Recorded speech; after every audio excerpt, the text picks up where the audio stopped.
মুসলিম জাতিসত্তার উত্থানের প্রতিক্রিয়া এবং ভোট কাটার অঙ্কে বিজেপিরও উত্থান ঘটবে, এই সম্ভাবনা আদৌ কতটা আছে? আমার পরের বক্তা সজল ঘোষ কি বলে? দেখুন, আপনি বললেন যে এর আগে মুসলিমরা ধর্মীয় কারণে তাদের দল তৈরি করেছিলেন এবং তারা ব্যর্থ হয়েছিলেন। কারণ তখনও মুসলিমরা বুঝতে পারেননি যে তারা আসলে তেজপাতায় পরিণত হয়েছেন। তখনও তেজপাতা হয়নি।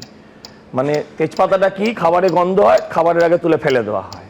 কিন্তু যত দিন গেছে তত যে মুসলমান কুলকে মমতা ব্যানার্জি তেজপাতা বানাচ্ছেন সেটা বুঝতে সময় লাগবে। স্বাভাবিক, যে কোনো সম্প্রদায়ের যে কোনো মানুষেরই তাকে চিনতে বুঝতে সময় লাগবে। আমি বুঝতে পারছি না এই আলোচনা করে আমরা কখনো কোনোভাবে মুসলমানকে ঐক্যবদ্ধ করতে চাইছি কিনা। এই বিভাজনটা আপনি দাঁড়িয়ে বলুন, দায়িত্ব নিয়ে কেউ রাজনৈতিকভাবে আমায় কটাক্ষ করতে পারেন। আমরা হিন্দুত্বের কথা বলি, আমরা মুসলমান বিরোধিতা করিনি বা কোনো তোষণের পলিটিক্সে কখনো যাইনি। কিরমভাবে আমি বোঝাচ্ছি যে এই রাজ্যে মুসলিম অমুসলিম, এই যে প্রথম বাংলা ভাগ, এই গত 1 দশক আগে 1.5 দশক আগে যেটা যিনি শুরু করেছিলেন তার নাম মমতা ব্যানার্জি।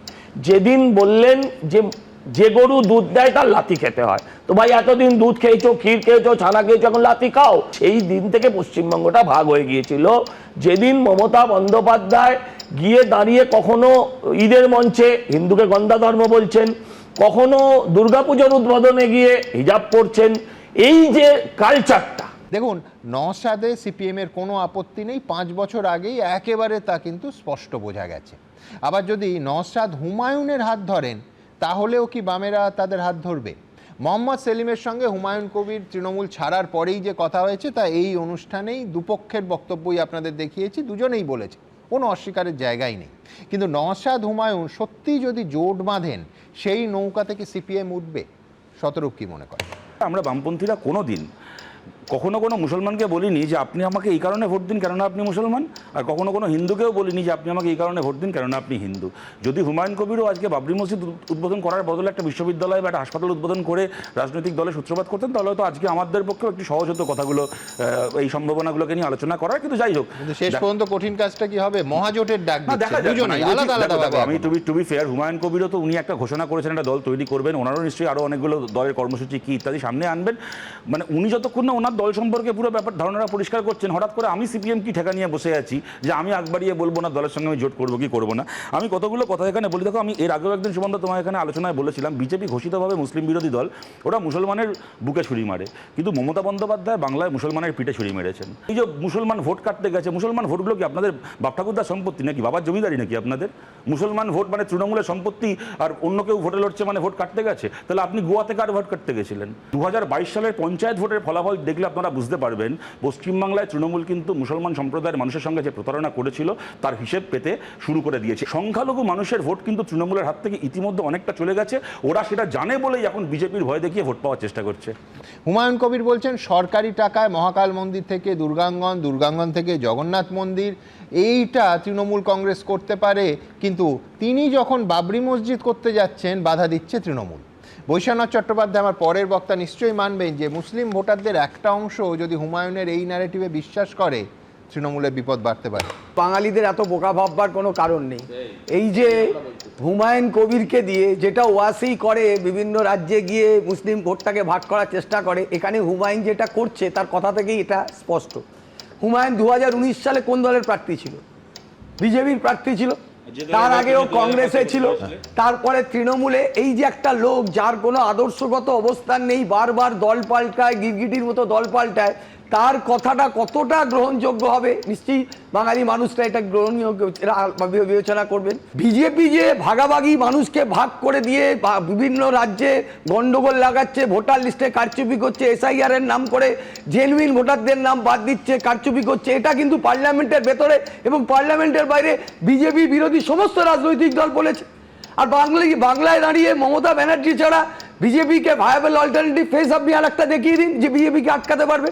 তাহলে বিজেপিকে যদি আটকাতে হয়, যদি সত্যিকারের প্রতিবাদ করতে হয়, প্রতিরোধ করতে পারে, তাহলে মমতা ব্যানার্জি লিডারশিপে তৃণমূল কংগ্রেসই পারবে। এখানে ভোট ভাগাভাগি করে সাহায্য কাকে করছে? বিজেপিকে। এটা একটা বাচ্চা ছেলেও জানে।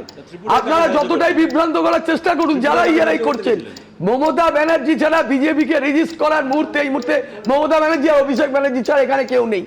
সুতরাং আমরা তাদের লিডারশিপেই বিজেপি এখানে আটকাবো। যেভাবে মমতা ব্যানার্জি 34 বছরে সিপিএমকে হারিয়েছিলেন, এখানেও বিজেপিকে 3 বার হারিয়েছি, চতুর্থবারও বিজেপির শোচনীয় পরাজয় হবে। দেখুন 2008 থেকে 2024 এই দীর্ঘ 16 বছরে মুসলিম ভোট কিন্তু আরও মমতা বন্দ্যোপাধ্যায়ের পক্ষে সঙ্গবদ্ধ হয়েছে। আগে মালদা মুর্শিদাবাদে টিম করে কংগ্রেস ছিল, সেখানেও তৃণমূলই এখন শেষ কথা।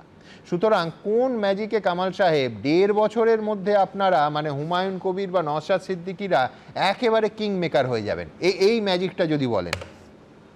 দেখুন, খুব সহজ কথা হলো যে বিগত বেশ কিছু বছর ধরে মুসলিম মানুষজন বা ভোটাররা, সাধারণ মানুষ, তারা 4টে ইস্যুতে কিন্তু মমতা ব্যানার্জির থেকে মুখ ফিরিয়ে নিচ্ছে এবং তারা একটা প্ল্যাটফর্ম খুঁজছিল।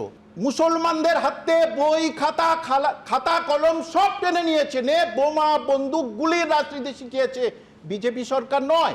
তাহলে এই যে জোটের যে কথাবার্তা